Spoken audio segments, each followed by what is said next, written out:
আল্লাহ সুবহানাহু ওয়া তাআলা বলেন, ওয়ালিল্লাহি আলান নাসি হিজ্জুল বাইতি মান ইসতাতা ইলাইহি সাবিলা।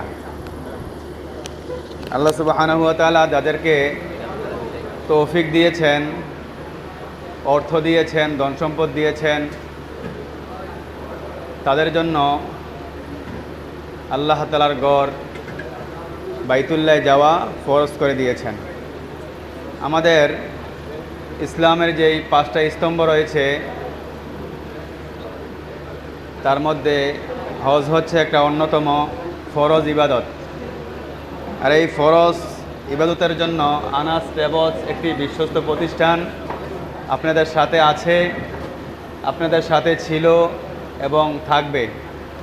আপনাদের এই হজ করতে যেন সহজ হয়, সঠিকভাবে যেন আপনারা হজ ওমরা পালন করতে পারেন, এর জন্য আনাস ট্রাভেলস আপনাদেরকে সেবা দিয়ে যাচ্ছে। ওখানে থাকা, খাওয়া এবং জিয়ারা সহ সব কিছুর সুন্দর সেবা দিচ্ছে আপনাদেরকে। আল্লাহ পাক এই আনাস ট্রাভেলসকে কবুল করুক, সকলে বলি আল্লাহুম্মা আমিন। তো আল্লাহ রাসূল বলেছেন, মান হাজ্জালিল্লাহি ফালাম ইয়ারফুত ওয়ালাম ইয়াফসুক কারজা ইয়াউমিন ওয়ালাদাতুহু উম্মুহু। যে ব্যক্তি হজ করার জন্য বাইতুল্লাহে যাবে এবং সঠিকভাবে হজ পালন করবে, ওমরা পালন করবে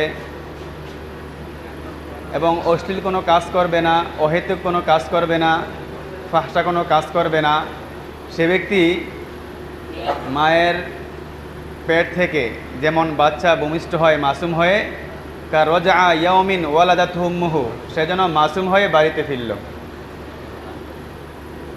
এবং হাদিসে এসেছে, উমরার মাধ্যমে, হজের মাধ্যমে মানুষের অভাব দূর হয়, অনটন দূর হয়। এটার বাস্তব প্রমাণ আমি এটার প্রমাণ পেয়েছি।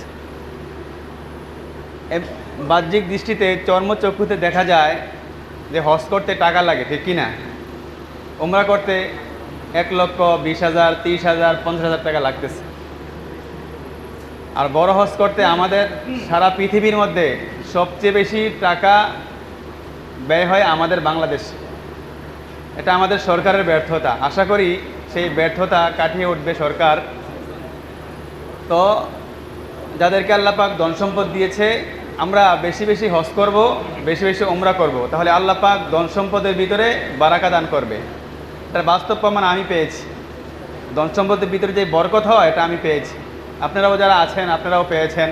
আল্লাহ পাক আমাদের সকলকে ভালো রাখুক, সুস্থ রাখুক এবং আনাস ট্রাভেলসকে কবুল করুক এই জনগণের হাজিদের সেবা করার জন্য।